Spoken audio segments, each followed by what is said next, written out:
Assalamualaikum warahmatullahi wabarakatuh. Bertemu lagi di channel Nanti Malam.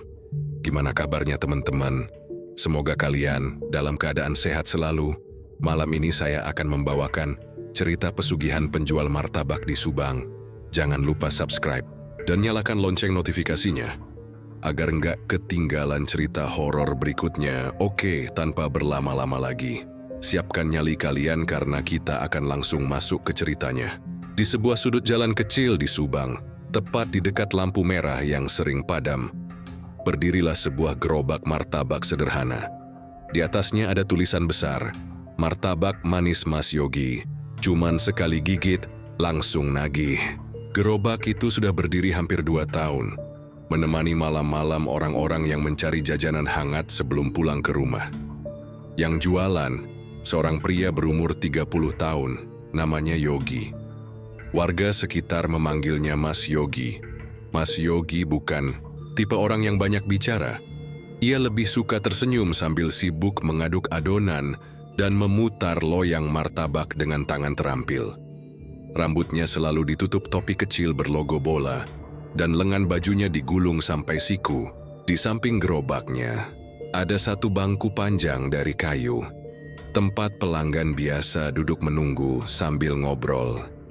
Istrinya Mbak Nisa biasanya ikut membantu di malam-malam ramai.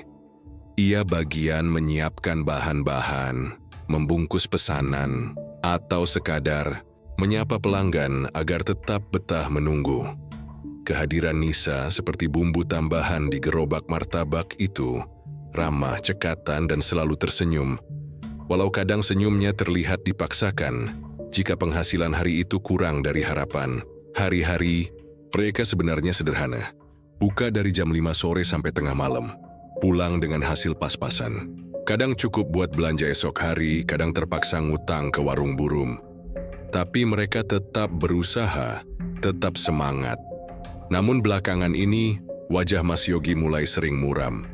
Bukan karena hujan, bukan pula karena rusaknya gerobak, tapi karena satu nama, Bu Winda.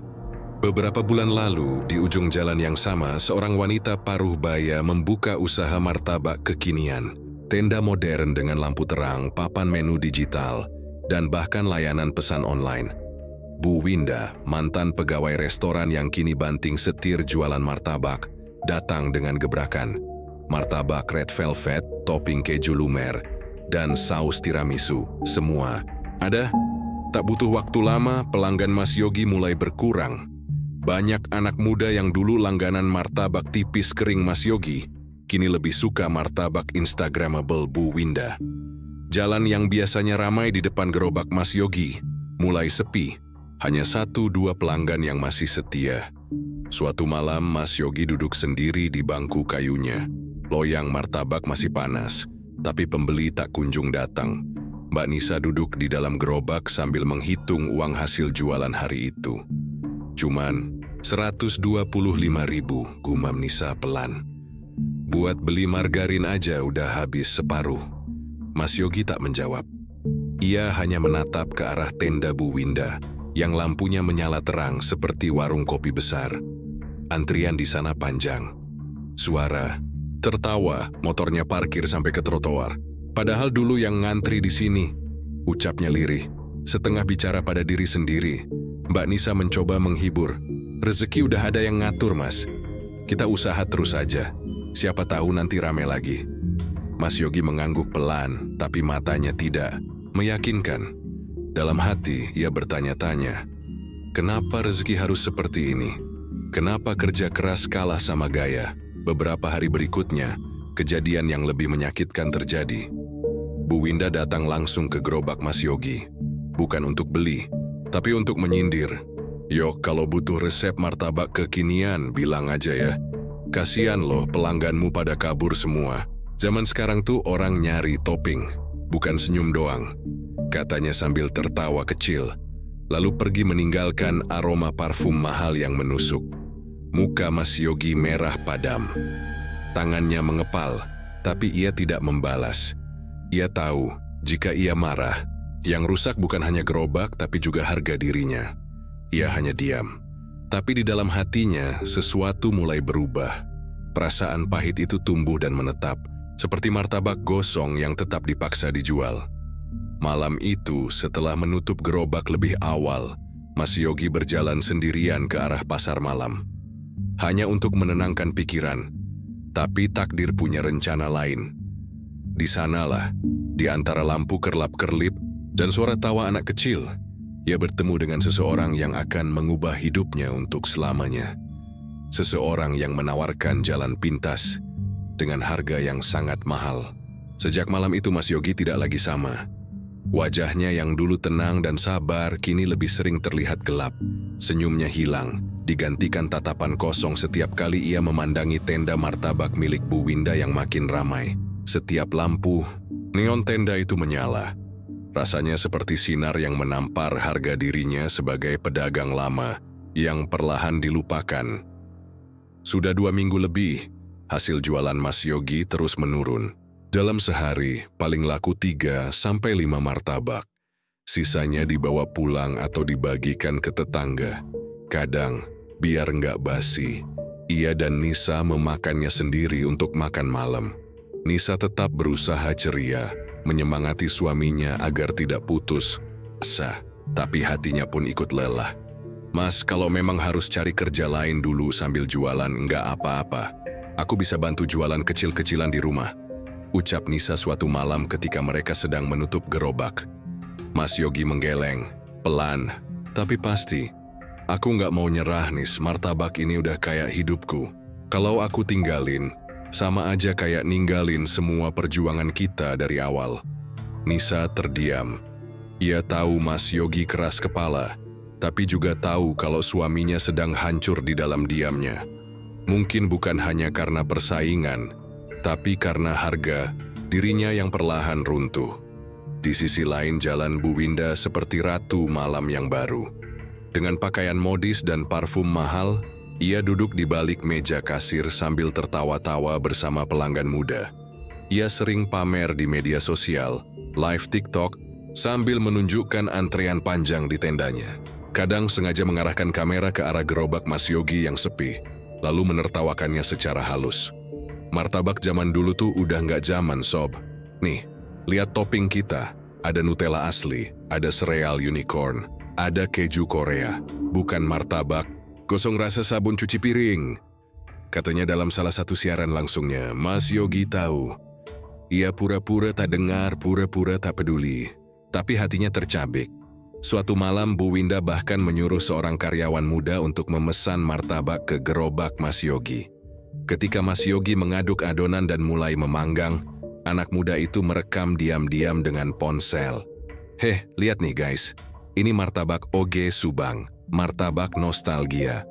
Habis makan ini bisa langsung balik ke tahun 2002, katanya sambil tertawa. Mas Yogi menyadarinya, tapi hanya menunduk dan menyelesaikan martabak pesanan itu. Ia tahu, orang sedang mempermainkan dia. Tapi ia tak punya tenaga lagi untuk marah. 3 hari setelah kejadian itu, Mas Yogi kembali ke pasar malam. Bukan untuk jalan-jalan. Kali ini untuk menyendiri. Ia duduk di bawah lampu temaram, di dekat penjual mainan yang sudah tutup. Di depan matanya ada anak-anak muda tertawa, bercanda, jajan dengan uang sisa gaji bulanan. Mas Yogi hanya diam, wajahnya murung, kaosnya lusuh. Di tangannya hanya ada uang receh dari hasil jualan sore tadi. Saat itulah, seorang pria tua tiba-tiba duduk di sampingnya. Pakaiannya hitam pekat, dengan kain sarung yang sudah kusam. Tapi matanya tajam dan dalam, seperti tahu isi hati siapapun yang dipandangnya. "Kau sedang kalah ya?" tanyanya tanpa basa-basi. Mas Yogi menoleh, heran. "Maaf, Bapak siapa?" "Orang yang pernah seperti kamu. Pedagang diremehkan, dijatuhkan pesaing, lalu akhirnya naik. Naik tinggi sekali." Mas Yogi mengerutkan dahi. "Naik gimana?" Pria itu tersenyum. Senyumannya tidak menyenangkan tapi mengundang penasaran. "Kau ingin usahamu ramai lagi, lebih ramai dari tenda neon itu." Ia menunjuk ke arah tenda Bu Winda yang masih menyala di kejauhan. Mas Yogi diam. Ia tak menjawab, tapi matanya berbicara. Ingin, sangat ingin. Ada cara. Tapi bukan cara biasa, bukan cara orang baik, lanjut pria itu. Kau tinggal tabur uang di jalan, di tempat sepi. Siapapun yang mengambilnya akan menjadi jalan rezekimu. Mas Yogi tertawa kecil, bingung. Bapak bercanda? Tidak. Uang itu akan mengundang rezeki. Tapi ada harganya. Orang yang mengambil uang itu akan jatuh sakit, bisa mati. Tapi dari situ, rezekimu mengalir deras. Daganganmu laris, dompetmu penuh. Hidupmu senang. Mas Yogi mulai merasa tidak enak, tapi pikirannya langsung kembali pada gerobaknya yang sepi, martabaknya yang gosong karena tak disentuh pelanggan, dan tenda Bu Winda yang selalu ramai. Kalau aku tabur uang itu, siapa yang jadi tumbal? Siapapun yang serakah, jawab pria itu datar. Kau hanya butuh 1 tumbal pertama, sisanya akan datang sendiri setiap waktu. Asal kau tabur lagi dan lagi, kau akan hidup enak. Mas Yogi terdiam. Lama pria itu berdiri, lalu merogoh saku, dan mengeluarkan 1 amplop kecil. Ia meletakkannya di bangku. Pikirkan baik-baik. Kalau kau ambil, berarti kau setuju. Kalau tidak, biarkan saja. Besok pagi uang itu hilang sendiri. Pria itu lalu berjalan perlahan dan menghilang di balik keramaian. Mas Yogi menatap amplop itu, ragu, takut, tapi juga penasaran. Ketika ia membuka amplop itu, ia terperangah. Isi amplop itu, uang 100 ribuan, 5 lembar. Baru, wangi, menggoda, dan dari sanalah semuanya dimulai. Malam itu Mas Yogi tak bisa tidur. Tubuhnya lelah, tapi pikirannya sibuk menimbang-nimbang peristiwa yang baru saja terjadi. Sejak uang itu ia taburkan di jalan setapak dekat pemakaman tua di pinggir Subang, hidupnya seakan dibalikkan. Martabaknya, yang sebelumnya hanya dilirik lalu ditinggalkan, kini diburu orang-orang. Sejak pagi, bahkan sebelum gerobaknya dibuka, sudah ada 2 pelanggan menunggu di pinggir jalan.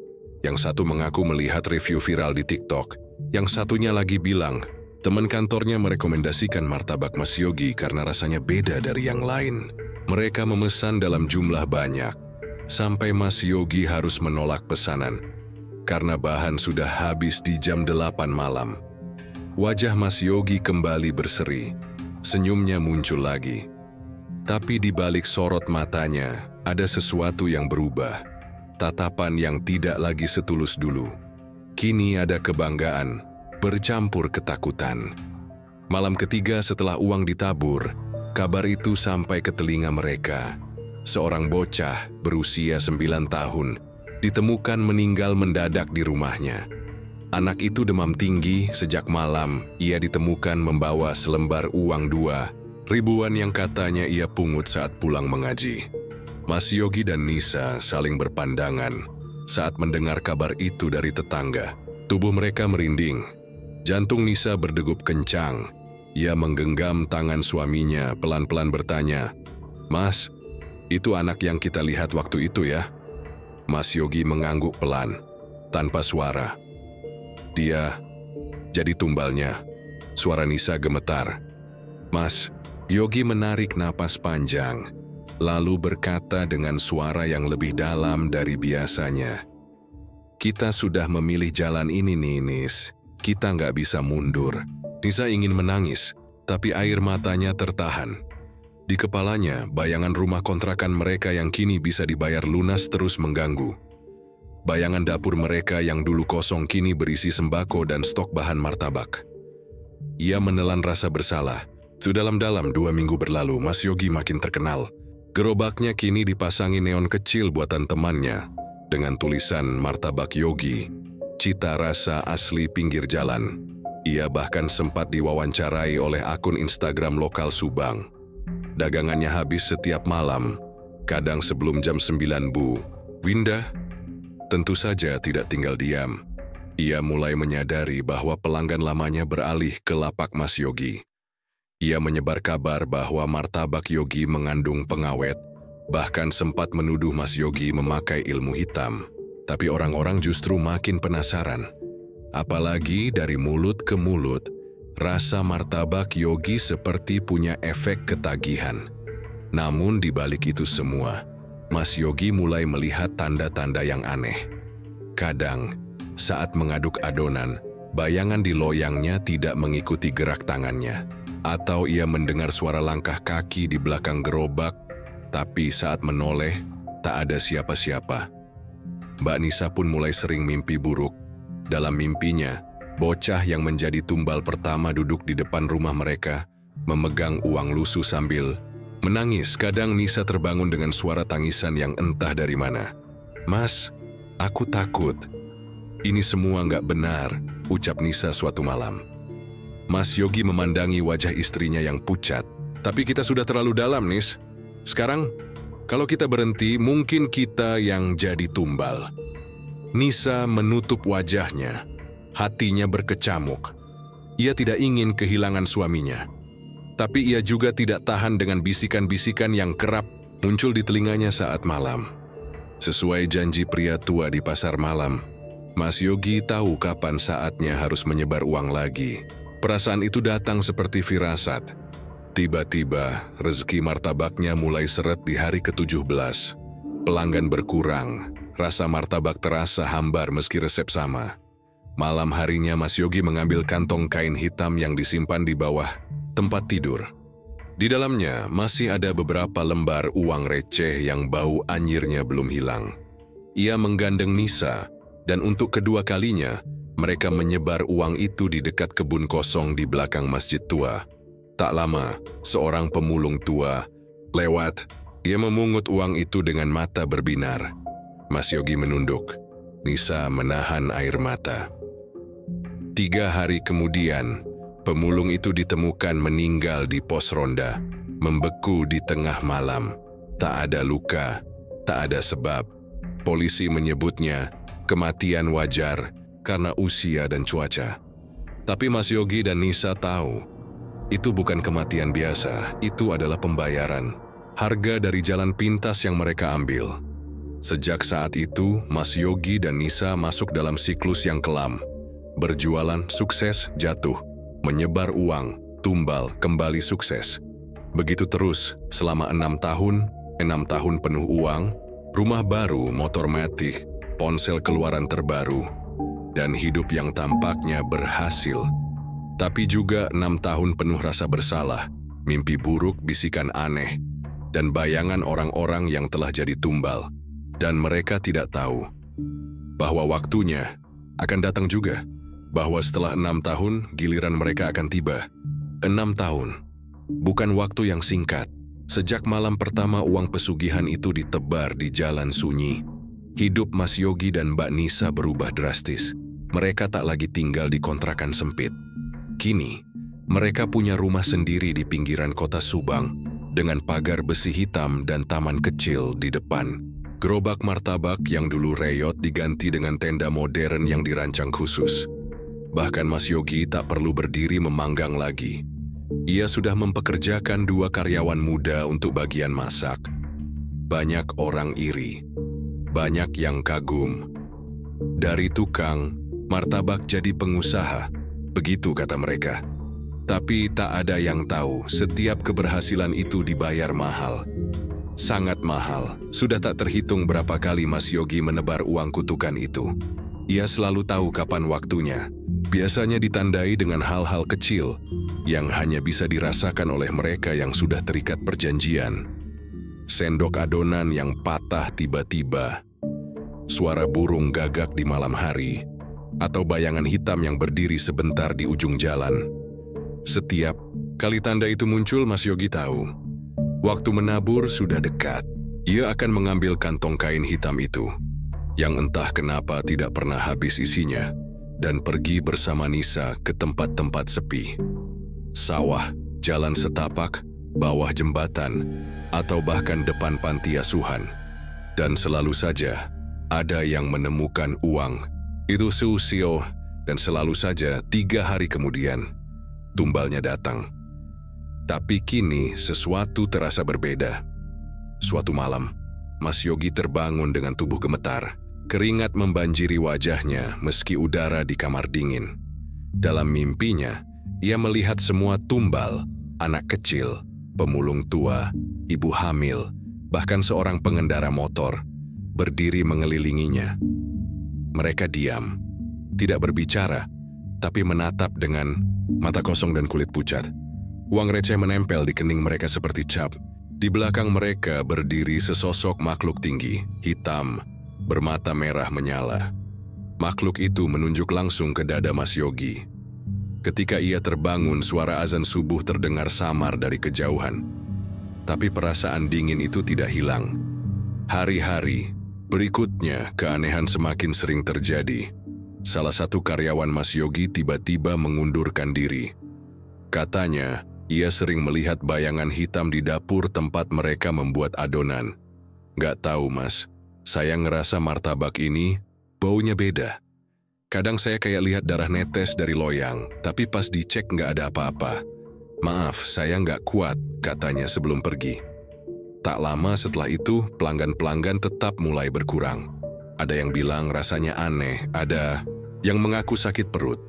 Dan beberapa orang menyebarkan rumor bahwa martabak Mas Yogi dibikin pakai pesugihan. Mas Yogi mulai panik. Ia merasa waktunya sudah dekat. Malam itu ia pergi sendirian membawa kantong pesugihan.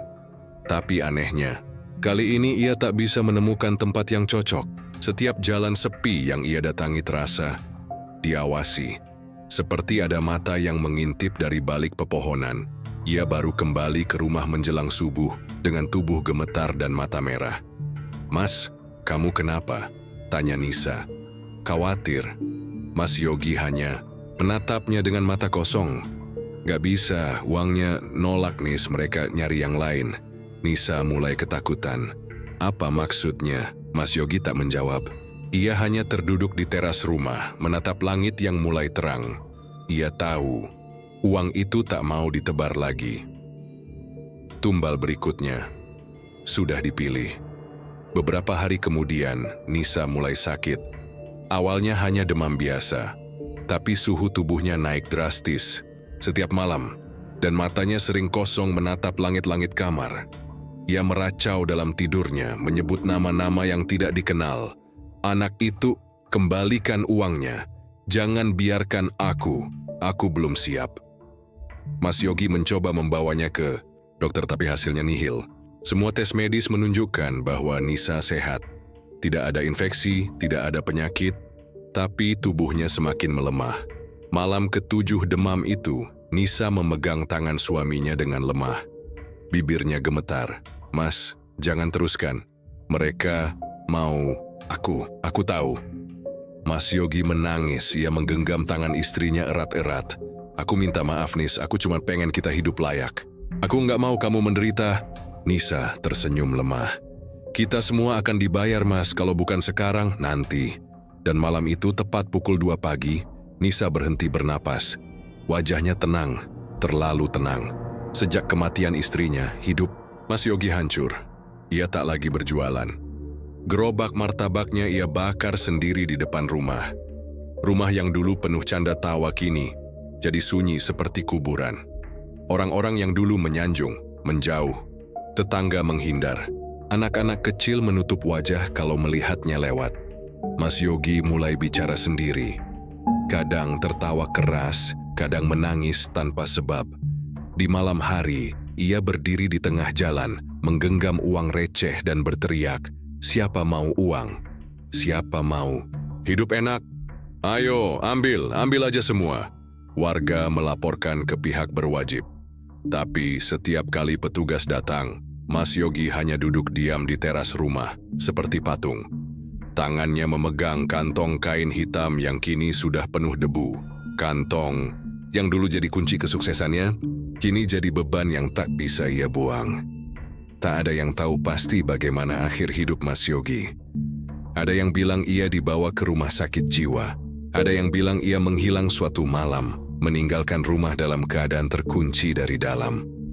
Tapi satu yang pasti, gerobak martabaknya sudah tak pernah terlihat lagi di jalanan Subang. Dan mereka yang tahu ceritanya berbisik pelan setiap melewati rumah tua itu. Jangan pernah cari jalan pintas kalau kau tak siap membayar harganya.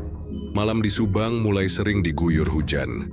Jalanan basah memantulkan cahaya lampu-lampu jalan, seperti genangan emas retak.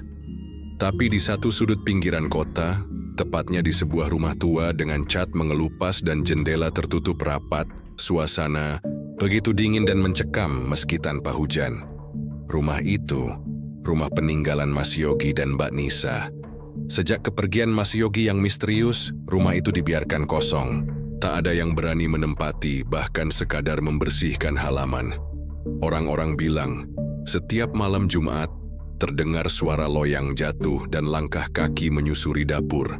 Kadang, ada suara perempuan menangis di ruang tengah. Tapi saat warga memberanikan diri untuk mengintip, tak ada siapa-siapa. Konon, pasangan itu belum benar-benar pergi. Beberapa bulan setelah kepergian Mas Yogi, muncullah seorang pemuda bernama Aldi. Ia seorang mahasiswa tingkat akhir jurusan jurnalistik dari Bandung, yang sedang mengerjakan skripsi tentang fenomena urban legend di Jawa Barat. Kisah Mas Yogi dan pesugihannya membuatnya tertarik. Dia mencari tahu lewat artikel, wawancara warga, bahkan hingga menggali data dari arsip polisi. Aldi percaya, di balik kisah-kisah mistis, selalu ada potongan kenyataan yang bisa dibuktikan. Sampai akhirnya, Aldi memutuskan hal yang dianggap orang-orang gila tinggal sementara di rumah bekas Mas Yogi. Gila kau nah, kata Pak RW saat mendengar rencana itu. Rumah itu bukan tempat buat manusia lagi. Kau pikir cerita itu bohong semua. Tapi Aldi tetap teguh. Ia merasa ini satu-satunya cara untuk kau menyelesaikan penelitiannya. Ia membawa kamera, perekam suara, laptop, dan peralatan dokumentasi lainnya. Ia izin ke RT setempat dan akhirnya diberi kunci rumah. Hari itu juga, Aldi resmi tinggal di rumah bekas Mas Yogi. Seorang diri. Malam pertama, semuanya tampak biasa. Meskipun rumah itu bau lembab dan berdebu, Aldi tetap menyiapkan tempat tidur di ruang tamu. Ia menyemprotkan minyak kayu putih di bantal, lalu menyalakan lilin aromaterapi. Ia tak terlalu percaya hal gaib. Setidaknya tidak sebelum ada bukti. Tapi malam kedua, semuanya berubah. Pukul 2 dini hari, saat Aldi sedang memeriksa hasil rekaman suara, ia mendengar sesuatu dari dapur. Bunyi seretan loyang martabak. Cek, jelak, cek, jelak. Ia mengira itu hanya suara tikus atau peralatan yang bergeser karena angin. Tapi ketika ia buka pintu dapur, tak ada siapa-siapa. Loyang di meja diam, tak bergeser sedikit pun. Aldi kembali ke ruang tamu. Ia duduk. Tapi sebelum ia bisa menenangkan pikirannya, terdengar suara lain. Kali ini suara perempuan menangis lirih. Suaranya seperti berasal dari dalam kamar utama. Pelan-pelan Aldi melangkah menuju kamar itu. Tangannya gemetar saat membuka pintu. Kosong, tapi udara di dalam kamar jauh lebih dingin. Di pojok ruangan, ada sebuah kantong kain hitam, berdebu dan hampir sobek. Aldi membukanya. Di dalamnya, uang receh lusuh. Bau anyir darah seketika menusuk hidungnya. Aldi menutup kantong itu cepat-cepat dan memutuskan untuk tidak tidur malam. Esok harinya, Aldi mencari Pak Lurah dan beberapa warga untuk mengonfirmasi apakah mereka tahu soal kantong uang hitam itu. Tapi begitu ia menyebut benda itu, wajah mereka langsung berubah. Itu benda kutukan, kata salah satu warga yang dulu tetangga dekat Mas Yogi. Itu sumber semua kemalangan. Malam ketiga, Aldi memutuskan untuk meletakkan perekam suara di setiap ruangan. Ia ingin tahu apa yang sebenarnya terjadi di rumah itu saat malam datang. Ketika ia memutar hasil rekaman pagi harinya, tubuhnya langsung merinding. Di rekaman kamar terdengar suara perempuan berkata lirih, "Aku nggak kuat, Mas, mereka datang lagi." Lalu di ruang tamu, suara laki-laki terdengar tertawa kecil, lalu berubah menjadi teriakan panik. "Ambil semua uangnya. Ambil! Asal jangan aku!" Aldi menahan napas. Ia tak tahu apa yang harus ia lakukan. Ia hanya yakin arwah Mas Yogi dan Mbak Nisa belum tenang, dan rumah itu masih menyimpan luka dari perjanjian yang mereka buat. Di malam keempat, Aldi memutuskan untuk melakukan hal yang lebih gila lagi. Ia menebar beberapa receh dari kantong hitam itu di jalan kecil depan rumah, lalu memasang kamera tersembunyi. Kyoya ingin membuktikan apakah pesugihan itu masih bekerja, dan benar saja.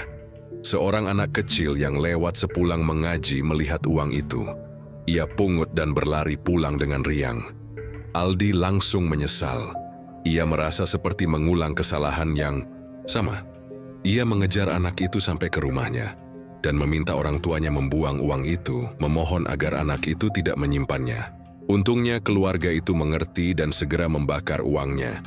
Tapi malam itu, Aldi bermimpi. Ia berdiri di tengah dapur rumah Mas Yogi. Di depannya berdiri Nisa dengan mata kosong dan tubuh lemah. Di belakangnya Mas Yogi berdiri membelakanginya, menangis. Suaranya serak. "Tolong, sudahi ini, buang kantong itu. Hancurkan, jangan biarkan orang lain jadi seperti kami."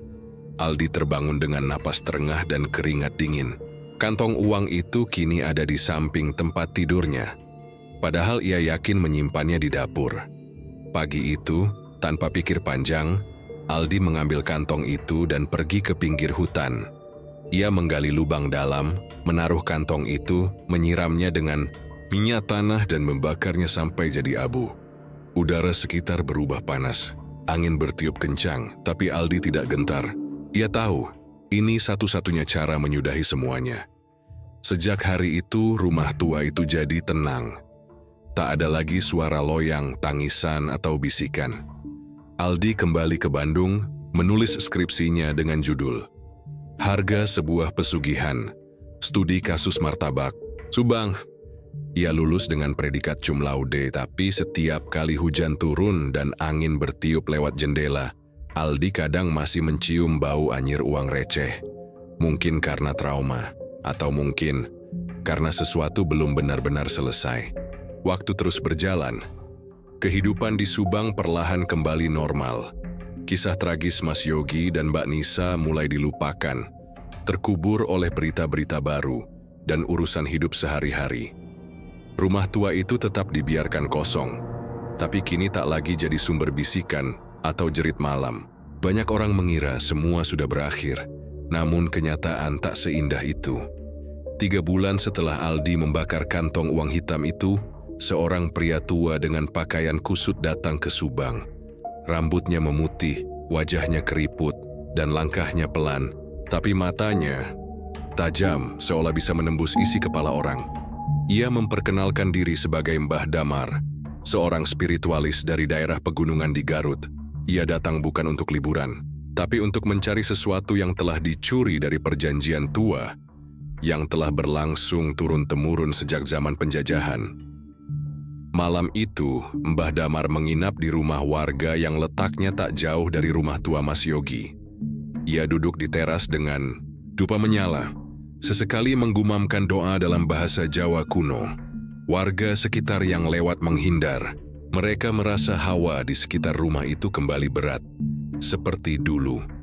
Pagi harinya, ia memanggil Pak RW dan beberapa tokoh masyarakat. Dengan suara berat dan sorot mata yang menusuk, ia berkata, "Kalian kira ini sudah selesai? Kantong itu bukan sembarang benda. Itu warisan pesugihan lama yang diikat oleh darah dan janji. Dibakar pun tak cukup. Jiwanya masih berkeliaran, dan sekarang ia mencari wadah baru." Semua terdiam. Anak muda yang membakar kantong itu diikutin. Sekarang roh pesugihan itu sedang berjalan, cari tuan baru. Karena kalau ikatan tak dilanjutkan, kutukannya menyebar. Sementara itu, di Bandung Aldi menjalani kehidupannya seperti biasa. Ia bekerja sebagai penulis lepas untuk majalah online bertema mistis dan budaya.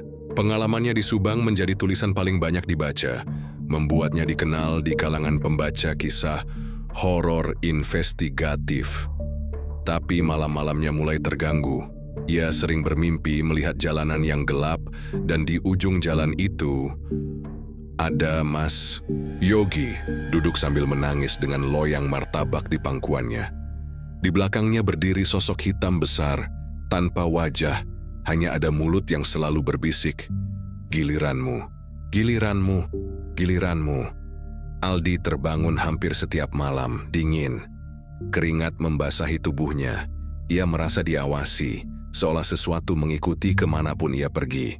Hingga suatu pagi, saat ia membuka pintu kosnya, ia menemukan uang receh lusuh berserakan di depan pintu. Uang yang sama persis dengan yang ada di kantong hitam itu dulu. Panik dan bingung, Aldi mencari bantuan. Ia menghubungi salah satu narasumbernya di dunia spiritual dan disarankan kembali ke Subang, ke tempat semuanya dimulai. Kembalinya Aldi ke Subang disambut dingin. Warga takut. Mereka mengira Aldi telah membawa kembali kutukan itu. Tapi Mbah Damar, yang sudah menunggu sejak pagi, menerima Aldi dengan tenang. "Anak muda, kau sudah terikat, tapi belum terlambat. Kita harus mencari tahu asal-usul pesugihan itu sebelum ia memilihmu sebagai tuan baru." Malam itu, Mbah Damar mengajak Aldi dan 2 orang warga untuk melakukan ritual pemanggilan arwah di rumah tua Mas Yogi. Mereka menyalakan lilin di tiap sudut ruangan, menggambar lingkaran garam, dan membacakan mantra-mantra Jawa kuno. Lama mereka duduk dalam keheningan hingga tiba-tiba angin berhembus kencang dari dalam rumah. Api lilin bergetar hebat, udara jadi berat, dan sosok-sosok bayangan mulai muncul di dinding. Anak-anak kecil, wanita tua, seorang pria dengan seragam pengantar makanan, semua tumbal dari masa lalu. Di tengah mereka muncul arwah Nisa, wajahnya pucat, matanya basah. Dengan suara lirih, ia berkata, "Maafkan kami. Kami ingin berhenti, tapi pesugihan itu bukan hanya milik kami. Ia diturunkan, ia diwariskan. Kami hanya bagian kecil dari rantai panjang." Lalu dari balik bayangan, muncul makhluk tinggi berwarna hitam legam, dengan 2 mata merah menyala dan taring panjang. Sosok ini bukan sekadar arwah. Ia adalah penjaga perjanjian. Ia tidak berbicara, tapi ia melangkah ke arah Aldi, lalu menunjuk dadanya. Mbah Damar segera melempar segenggam garam ke api lilin. Cahaya terang menyambar, dan semua bayangan menghilang. Aldi tergeletak tak sadarkan diri. Pagi harinya, ia bangun dengan tubuh lemah. Mbah Damar duduk di sampingnya. "Dia menandaimu, tapi dia belum bisa masuk. Kau masih bisa menolak, Aldi. Tapi caranya adalah dengan memutus rantai warisan." Mbah Damar menjelaskan bahwa pesugihan yang digunakan Mas Yogi adalah bagian dari praktik kuno bernama tumbal laku rejeki yang sudah ada sejak zaman kolonial. Dulu, banyak pedagang pribumi yang melakukan perjanjian ini agar mampu bersaing dengan pedagang Tionghoa atau Belanda. Perjanjiannya sederhana. Kau akan diberi kelimpahan rezeki, tapi setiap masa tertentu harus ada tumbal manusia yang dikorbankan. Jika tidak, pemiliknya yang akan jadi korban. Dan kantong hitam itu bukan hanya media, juga adalah wadah dari roh perjanjian. Dan ia tidak bisa dimusnahkan begitu saja. Ia hanya bisa dipindah atau disegel. Di akhir bab ini, Aldi berdiri kembali di depan rumah tua itu. Tapi kali ini bukan sebagai korban, melainkan penentang. Ia dan Mbah Damar bersiap untuk menyegel roh pesugihan itu selamanya. Tapi jalan menuju penyegelan tidak akan mudah. Karena sebelum roh itu bisa dikurung, ia akan melakukan segala cara untuk bertahan, termasuk membangkitkan kembali masa lalu yang telah dikubur. Dan Aldi pun menyadari perang melawan warisan kegelapan belum benar-benar dimulai. Hujan turun deras malam itu, seolah langit pun tahu bahwa akan ada pertempuran antara 2 dunia, yang hidup dan yang telah mati. Di rumah tua peninggalan Mas Yogi, Aldi berdiri di bawah payung sambil menatap pekarangan gelap yang mulai ditumbuhi ilalang liar. Ia sudah kembali ke tempat di mana semuanya bermula. Tapi kali ini, ia datang bukan sebagai peneliti, bukan pula sebagai korban. Ia datang untuk mengakhiri kutukan. Di sampingnya, Mbah Damar tengah menyiapkan perlengkapan ritual. Sebuah kendi tanah liat, segenggam rambut dari tumbal terakhir yang didapat lewat mimpi, sepotong kain kafan, dan lilin-lilin dari sarang lebah hutan. Semua benda itu memiliki arti. Semua adalah simbol pengikat roh pesugihan. Ini bukan tentang mengusir hantu, kata Mbak Damar pelan, tapi tentang memutus perjanjian berdarah. Puri yang dilakukan Mas Yogi dan istrinya bukan hanya melanggar moral, tapi membangunkan iblis yang terikat dalam tradisi kelam. Aldi mengangguk pelan. Wajahnya lelah, tapi matanya penuh tekad. Ia sudah tak bisa mundur. Karena roh itu kini mengincarnya. Ritual dimulai tepat pukul 11 malam. Rumah tua itu telah disucikan dengan air bunga 7 rupa dan dupa kayu cendana. Lingkaran garam mengelilingi mereka. Di tengah-tengah lingkaran, kendi tanah liat diletakkan, tempat untuk menyegel roh pesugihan. Aldi duduk bersila, tangannya menggenggam kain kafan. Tugasnya adalah membacakan pengakuan dosa yang dituliskan sendiri olehnya. Kisah hidup Mas Yogi, ketamakan yang menjebaknya, tumbal-tumbal yang jatuh, dan keputusannya untuk mencari jalan pintas. Dengan darah yang tak seharusnya tumpah, rezeki mengalir lewat derita orang lain. Dengan doa yang tak pernah terucap, kami minta cukup sampai di sini. Saat kalimat itu selesai dibacakan, angin berhembus kencang dari arah dapur, tempat Mas Yogi dulu biasa memasak martabak. Api lilin mulai bergetar, lalu satu persatu padam. Aroma amis menyeruak ke dalam ruangan. Tiba-tiba, muncul bayangan hitam besar dari langit-langit. Sosok itu tinggi menjulang, tak berbentuk jelas. Hanya mata merah menyala, dan suara nafas berat yang menggema. Aku tidak akan kembali ke gelap. Aku ingin tumbal baru. Makhluk itu melayang cepat ke arah Aldi. Tubuhnya terasa membeku, lidahnya keluh. Tapi saat makhluk itu hampir menyentuhnya, sosok lain muncul. Mbak Nisa, ia berdiri di antara Aldi dan makhluk itu. Wajahnya pucat tapi tenang. Ia menatap Aldi dan tersenyum lemah. Terima kasih kau mendengarkan cerita kami, tapi ini tugasku, bukan tugasmu. Dengan langkah pelan, ia memeluk bayangan hitam itu. Terdengar jeritan melengking tinggi, dan kilatan cahaya menerangi ruangan. Makhluk itu berontak, tapi tubuh Mbak Nisa mulai menyatu dengannya. Mereka bergabung, lalu perlahan masuk ke dalam kendi tanah liat yang mulai bergetar hebat. Cepat tutup kendinya, Aldi, teriak Mbah Damar. Dengan gemetar, Aldi mengambil segel dari kain kafan, menutup mulut kendi, dan menyegel dengan darah jari telunjuknya, syarat terakhir dalam penyegelan roh perjanjian. Suara angin berhenti, rumah itu jadi senyap. Pagi harinya, Aldi duduk di tangga rumah tua itu. Matanya sembab, tubuhnya letih. Tapi untuk pertama kalinya, ia merasa ringan. Tak ada lagi bayangan. Tak ada lagi suara bisikan. Rumah itu benar-benar sunyi, dalam artian yang tenang. Mbah Damar membungkus kendi dalam kain putih dan berkata, "Aku akan membawanya ke Gunung Kendang. Di sana, kendi ini akan dikubur di bawah batu tertua, bersama dengan mantra penutup. Tak ada yang bisa membukanya kecuali orang gila yang benar-benar ingin binasa." Aldi hanya mengangguk. Ia tahu, tugasku sudah selesai. Tapi bukan berarti kisah ini benar-benar berakhir. Sebelum pergi, Mbak Damar berpesan, kutukan pesugihan itu tidak hilang dari dunia. Ia hanya berpindah tempat. Akan selalu ada orang yang mencari jalan pintas. Tapi kau telah jadi saksi dan penjaga. Jangan biarkan sejarah ini terulang. 3 bulan kemudian, Aldi menerbitkan bukunya. Martabak dan Tumbal, Kutukan Uang di Pinggir Jalan Subang. Buku itu laris, tapi Aldi menolak wawancara. Kini menutupi semua media sosialnya, dan pemilih tinggal di kota kecil di Jawa Tengah. Hidup sederhana sebagai guru. Ia tak mau kembali ke kota besar, apalagi dunia mistis. Tapi kadang, saat malam turun dan angin bertiup lewat jendela, ia teringat wajah Mbak Nisa. Wajah wanita yang pernah memilih jalan gelap demi rezeki, dan akhirnya menebusnya dengan pengorbanan terakhir. 2 tahun berlalu sejak ritual penyegelan itu dilakukan.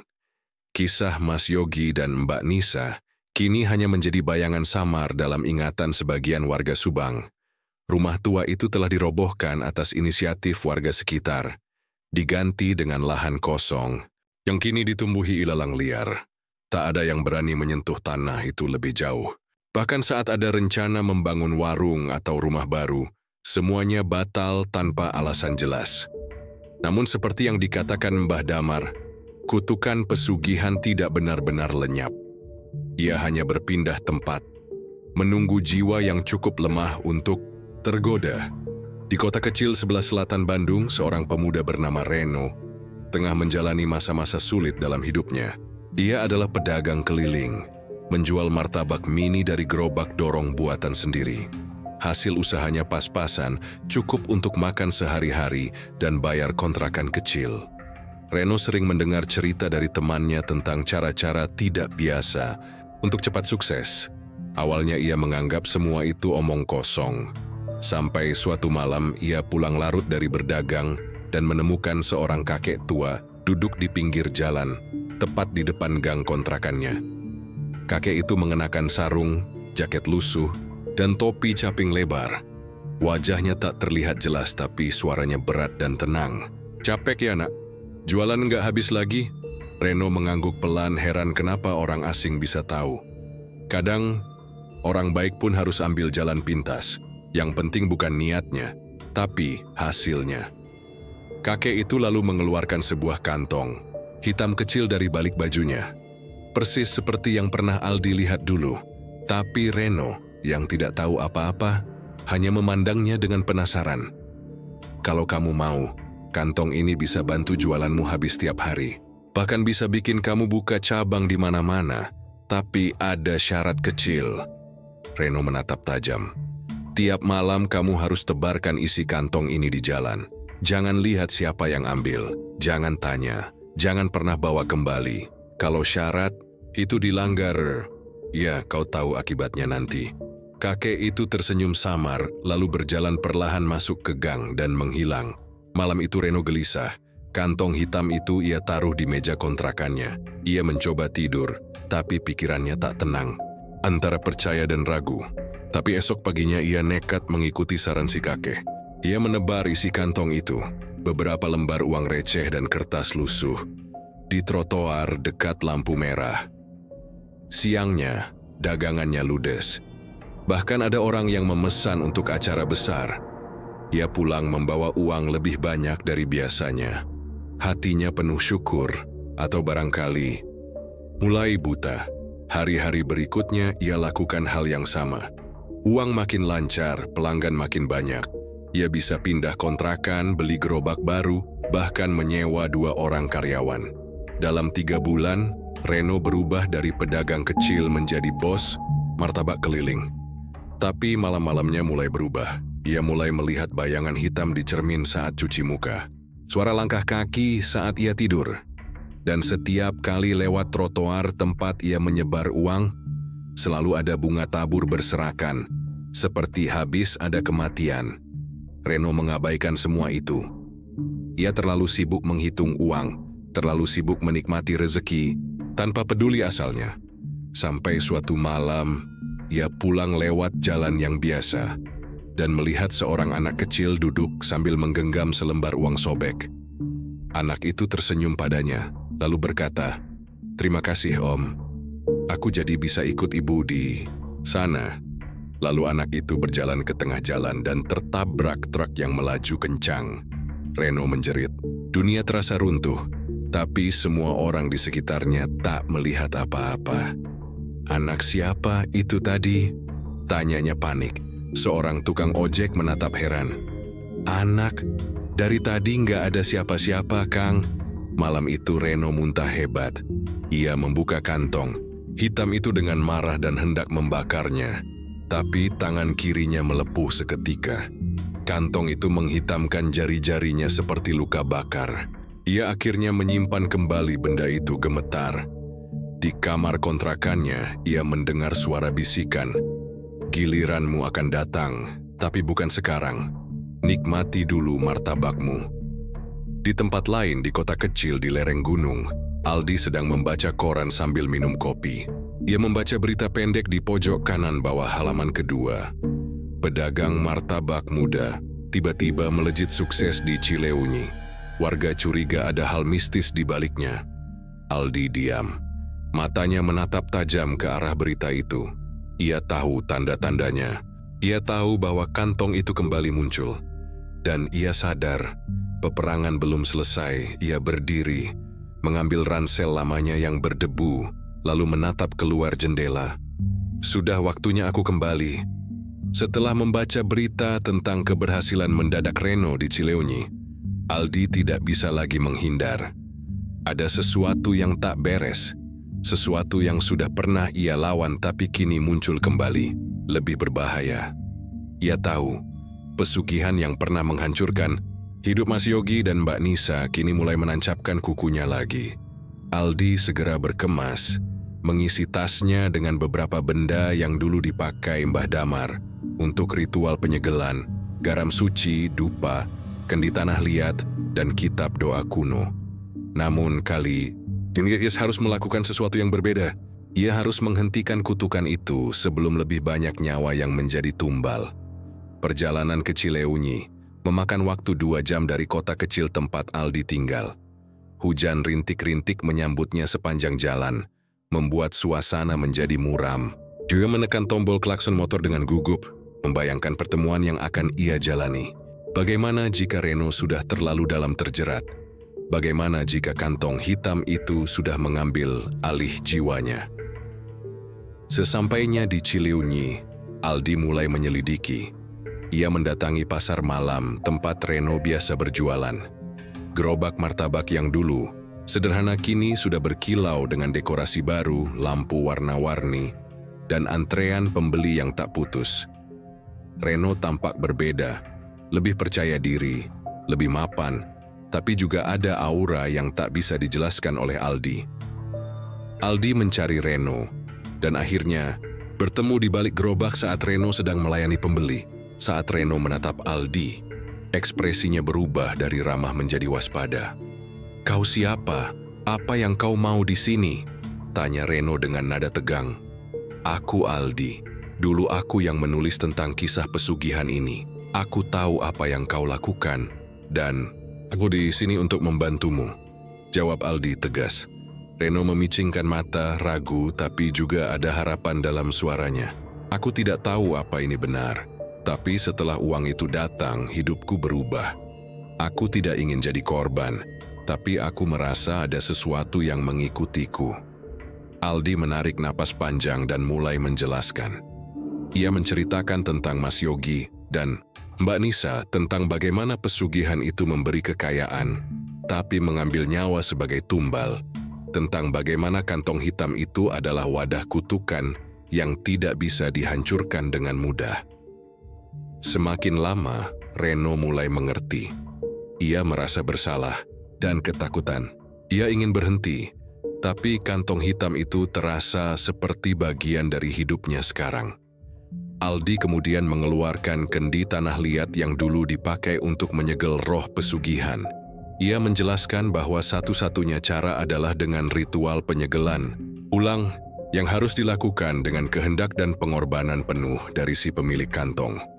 Malam itu mereka berdua menuju ke sebuah tempat terpencil di tengah hutan kecil di pinggir kota. Aldi menyiapkan segala perlengkapan ritual, sementara Reno duduk di tengah lingkaran garam, memegang kantong hitam itu erat-erat. Ritual dimulai dengan pembacaan mantra-mantra kuno. Suasana menjadi tegang ketika angin mulai berhembus kencang dan bayangan gelap muncul di sekitar mereka. Kantong hitam bergetar hebat, seolah menolak untuk disegel. Tiba-tiba, suara yang sangat berat dan dalam terdengar dari dalam kantong. "Kau pikir bisa menghilangkanku begitu saja? Aku adalah bagian dari dunia ini, bagian dari nafsu dan keserakahan manusia." Reno gemetar. Ia sadar bahwa untuk menyegel roh itu, harus ada pengorbanan besar yang ia lakukan. "Aku siap, apapun yang harus kuperbuat," kata Reno dengan suara serak. Aldi memandang Reno penuh harap dan berkata, Pengorbanan itu bukan hanya kehilangan harta atau nyawa orang lain. Ini tentang kehilangan bagian dirimu sendiri yang paling berharga. Setelah perenungan yang dalam, Reno membuka kotak kecil berisi barang-barang pribadi, foto ibunya yang sudah meninggal, dan cincin pemberian mendiang ayahnya. Ini yang paling berharga bagiku. Aku rela menyerahkan ini untuk menghentikan kutukan ini, katanya sambil menyerahkan barang-barang itu kepada Aldi. Dengan hati-hati Aldi meletakkan barang-barang tersebut di atas kendi dan melanjutkan ritual dengan bacaan doa dan pembacaan mantra. Perlahan-lahan bayangan hitam itu mulai mereda dan kantong hitam berubah menjadi abu yang kemudian disimpan di dalam kendi. Aldi menutup kendi itu rapat-rapat dan mengikatnya dengan tali suci. Saat pagi mulai menyingsing, suasana kembali tenang. Reno merasa lega, tapi juga kehilangan sesuatu yang dalam. Ia menatap langit yang mulai cerah dan berkata, "Aku sadar, jalan pintas itu memang menggoda, tapi tidak ada yang bisa menggantikan perjuangan dan kejujuran." Aldi tersenyum dan menjawab, "Ini baru awal. Pesugihan memang seperti virus, tapi selama masih ada yang berani melawan, harapan selalu ada." Keduanya berjalan keluar dari hutan itu, meninggalkan kantong hitam yang kini tersegel rapat dan sebuah kisah yang akan terus menjadi peringatan bagi siapapun yang tergoda oleh kekayaan instan. Cerita pesugihan pedagang martabak di pinggir jalan Subang berakhir di sini. Namun seperti dalam kehidupan nyata, godaan dan bahaya akan selalu ada, menunggu jiwa-jiwa yang lemah. Tamat.